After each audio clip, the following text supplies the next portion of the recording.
Hey everybody, Rivers here. Says we are live. Let's see what we can find out on YouTube.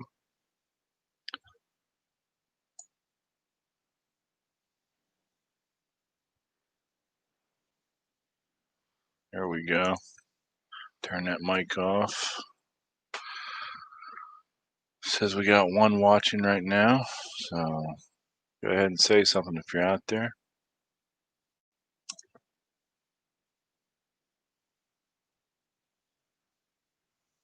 So tonight I just wanted to do a quick chat on D&D and playing online.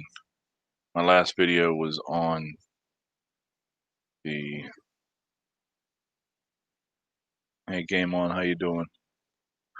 Was on Fantasy Grounds. It was my first time using Fantasy Grounds to actually play a game. I was actually playing, I wasn't DMing. I've used Roll20 to DM and play. We haven't used the Roll20 as much as we have before, as much as we could use it. I think there's a lot of stuff. Patrick, how you doing? Back from feeding the dogs. Cool.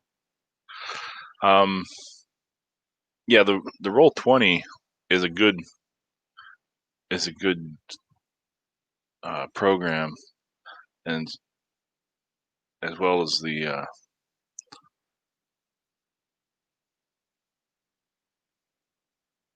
I'm having a brain fart, don't mind me.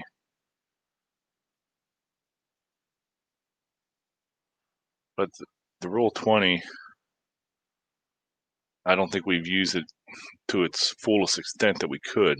The Fantasy Grounds, we seem to use it more to what it's supposed to be used for. We used the character sheets. We used the handbook, the spells that are in there. Everything that you could pull up was easy to find on the side tabs once you learned them. It took a little learning curve to learn them all, but it was still interesting. Astral. Game On uses Astral. What is that? Steam Tabletop Sim. I've not heard of either one of those. So now I don't know what the price is for these things.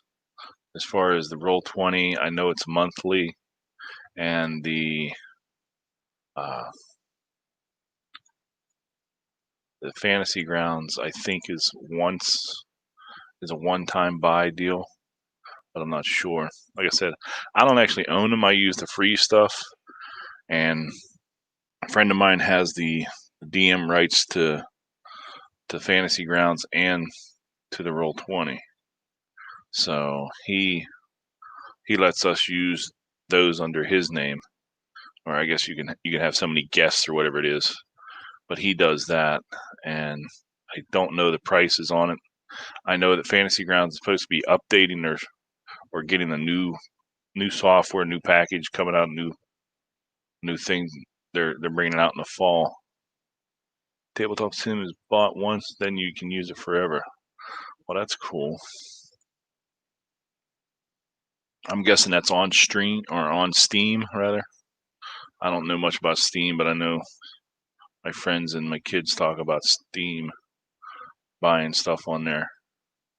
I've never done that. But the Fantasy Grounds had a lot of nice stuff on it. It's a great tool, and I think if we actually use the Roll20, it would be too.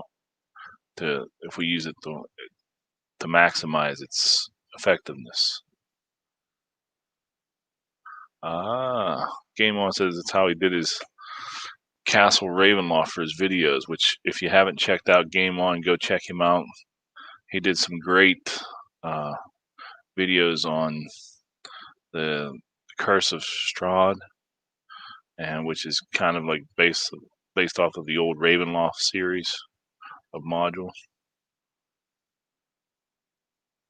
Huh. Literally a table where you can build stuff on a 3D model. That's pretty cool. So But like I said, I don't know the prices of any of these things, and I don't know. I guess it would depend on how much you game and how many people you game with, if it'd be worth it or not. But for me, I don't think I'd play enough online to make it worthwhile right now. Now, if this situation gets worse again and they shut down the state again and we're not allowed to go anywhere, then it might make more sense to get these things and use them more. But that's the one reason we use them, because we have people in 3 different states that we play with. Every month we have a gaming session, and we get together once a month, and usually we use Roll20 and Discord for the sound or for the voice. Warsaw Patriot, how you doing? But so it's something that's different. I mean, you have to have a reason to game online. If you have a lot of friends that are online and you're not actually physically close to them in proximity, if you're states away, it makes sense to use an online gaming system.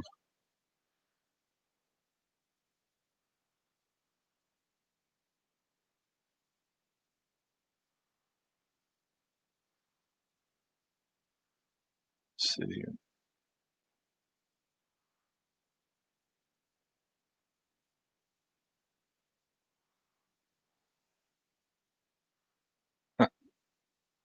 So, but yeah, there's other options out there other than just the two big ones that I've been talking about, the Roll20 and the Fantasy Grounds. So, it's like Game On talked about a couple of them here.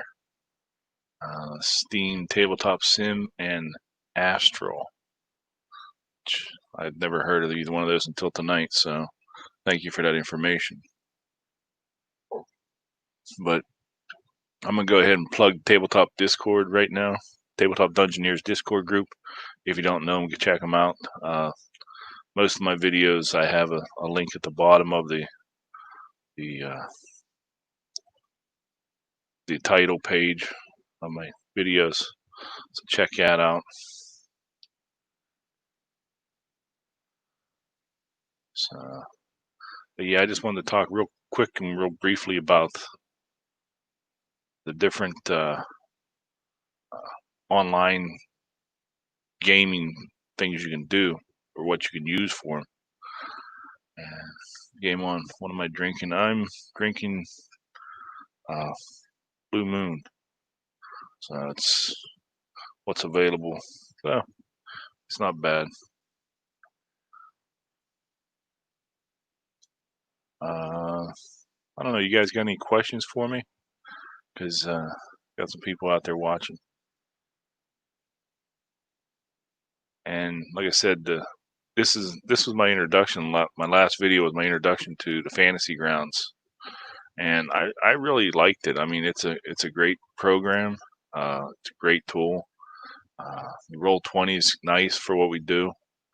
I think we'd have to look into the Roll20 and get more involved into it, I guess you could say. My favorite D&D module. I don't really run modules. I've played in a couple. I have a couple that I've played a few times that I like. Expedition of Barrier Peaks is a good one, especially if you have a good DM. That's a good module. It can be deadly, especially if you have a cleric that's trying to play a thief, and the thief has to play the cleric. It just doesn't work out well for the people in the party. Video games. Oh man, I haven't played video games for probably 15 years. The one thing I did like was I liked the baseball.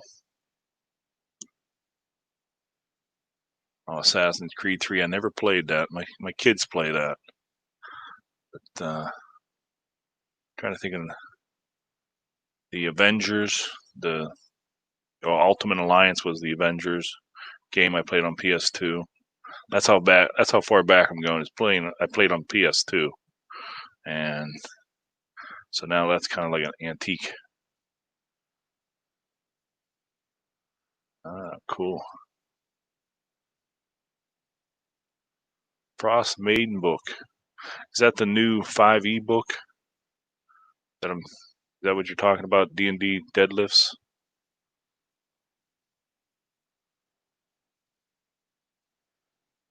But the other modules I liked were the island, the Owl of Dread. That's it. The Owl of Dread. Yeah, I'm not real big into 5e yet. The only book I have for 5e is the Player's Handbook.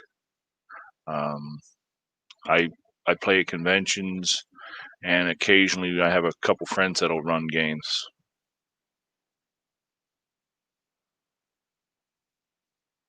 How do you simultaneously DM a game that is on a real table and a virtual table? It's tough. I got to tell you, I basically plan it out on the table and try to move the pieces accordingly on the laptop. Usually it's Roll20. We try and get everything to match. It's kind of tough, but it is doable. We set up the table. I know where everybody's. I tell them to put their figs here. Give me an idea of what your marching order is, and I set up the bad guys, and then we try and match it in Roll20. And then the battle ensues, and all craziness ensues to try and get 10 or 11 people to battle the bad guys, and you have everybody moving this way or that way. Scariest D&D monster, probably a Lithid. They're scary. The Drow from the first edition was scary too, because their poison didn't knock you out, then it killed you. Yeah. So Beholder can be deadly, but once you get to a certain level, you can make those saves to save on the death, on the different rays.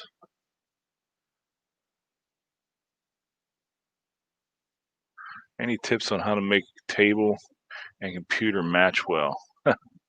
Probably the best thing we've done was put the grids on the table and try to match it on the laptop. You go 1 through 20 or 30 or whatever it is, and then A, B, C, and then double A, double C, just keep going on from there. That's about the best way we've done it. Trying to think of some of the other monsters. I mean, a red dragon, get an ancient red dragon, they can be deadly.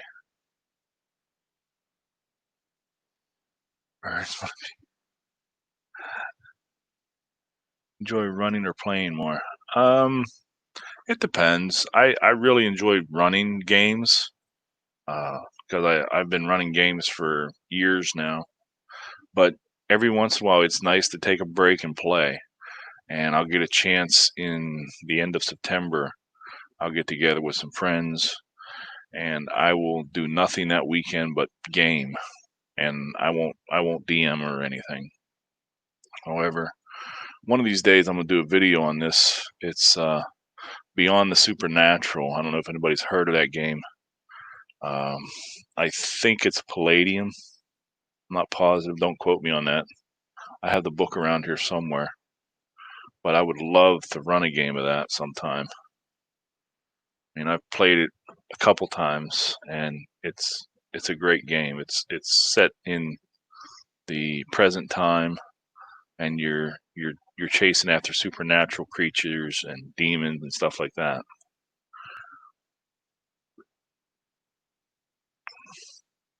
But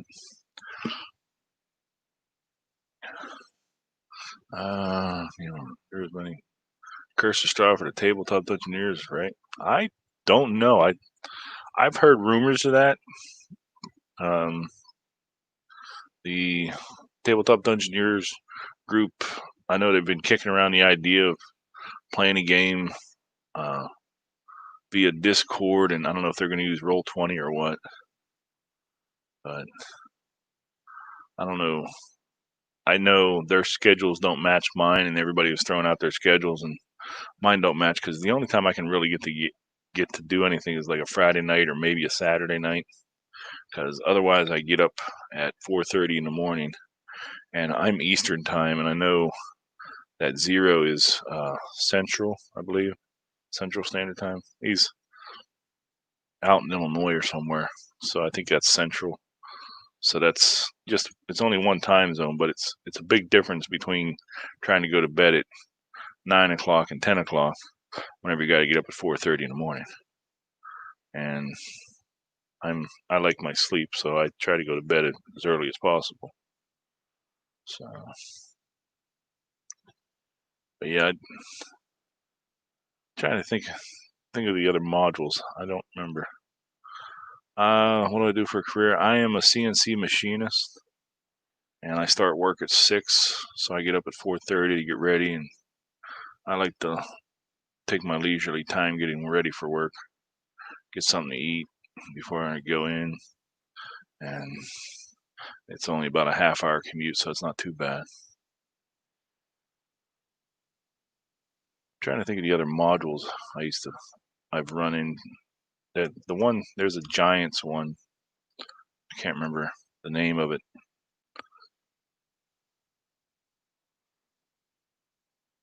But trying to think of the name of the giant module I played at one of the conventions.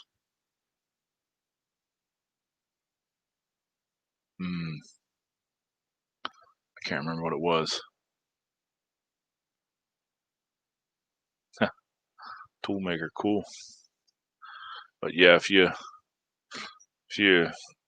around Ohio, they have Origins. It was canceled this year. I don't know if it'll be around next year, but that's a nice convention. It's a little big now, so. But yeah, they had to cancel this year. I don't know what's going to go on next year.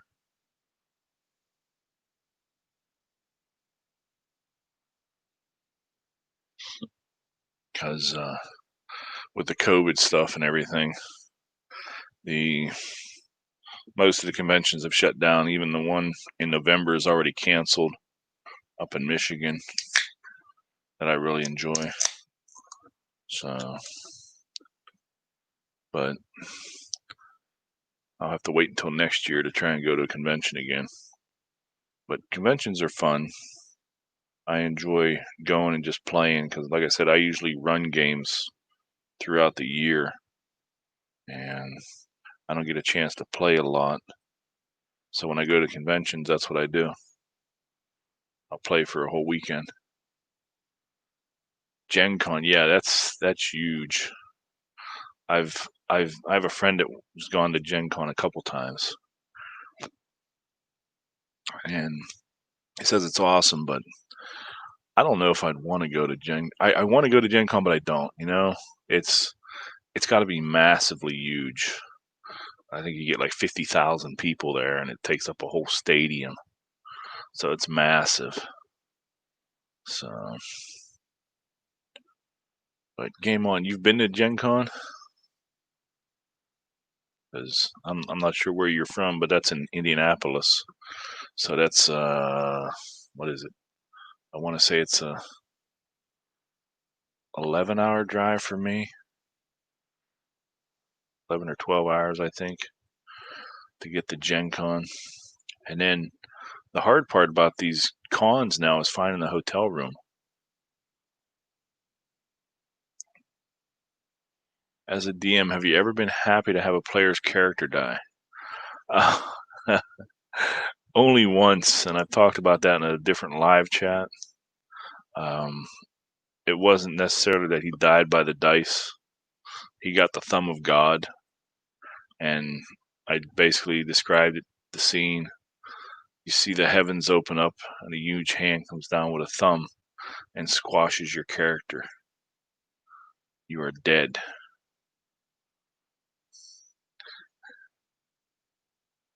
Or died twice. No, I haven't wanted the character to die for years. So I don't like character deaths, but it sometimes happens, especially when you roll 2 natural 20s in a row and you're attacking a ninja, and you pull the card out of the critical cards, and it's decapitation. You know, luck of the draw. So, Connecticut, man, that's a drive to get to Gen Con unless you flew. I guess you could fly into Indianapolis. So, because that's got to be a drive. But yeah, if you're flying, I guess that would only be what, 3-hour flight, something like that. So,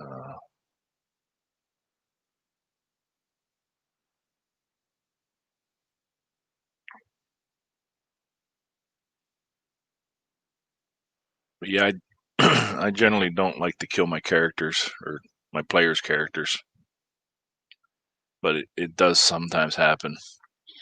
Now, the last time we had a character death was 2 months ago.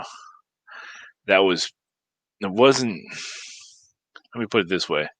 That encounter, I made it tough, and I thought that they could have some deaths, and we had one. And I think if I wouldn't have pulled the reins in a little bit, we might have had a TPK, or they would have had to abandon ship, so to speak. But they did some great things. Spellcasters, I forget what they cast, suggestion or something, on 3 of the bad guys, and they just told them that there was more people coming, and they had to go defend against them, and they went out of the building. They failed their save, and so that got rid of 3 of them. And they got lucky on their dice rolls. All right, Game On, you have a good one. Yeah, it's 11:15. I won't be on much longer, I don't think, because I do have to get up somewhat early tomorrow. By somewhat early, I mean it's 7 o'clock. I get to sleep in. I can't sleep past 7 most weekends. If you had one piece of advice to give a prospective DM, what advice would you give? Have fun. That's my motto. Have fun whenever you're gaming. Have fun when you're DMing. Try to make sure everybody else has fun. That's the whole idea of gaming, is to have fun. So if nobody's having fun, then it's not a good game. So I try to make sure everybody has fun, whether or not their characters are getting killed and dying, or whether their characters are doing the killing. I like to try and make sure they have fun. And it's not all necessarily about combat. You got to have good role play too. And when you have a group that's as big as ours with some newbies, it's tough to get the role playing in too. So it's real tough to do the combat because it takes so long. So, but it's a juggling act, and like I said, the best advice I can give to somebody is to have fun when you're doing it. If you think it's going to be a fun adventure as you're scripting it, or you're reading through the module or whatever, you think this will be fun, and you think the players or your friends will like it, then go for it. So yeah, it's all about having fun. So I forgot to tell him. But yeah, I kind of got off topic here. I started with online gaming, but I guess it's all the same, whether you're having fun online or in person. So, but the tools are out there to do it online, which is great. So you couldn't do this 10 or 15 years ago. So you had to. It was all face to face. And I mean, I've gamed in some weird situations on a backpacking trip with no books, no dice. Still managed to have a game. It's all theater in the mind. So, but that's the important part, is to have fun. So,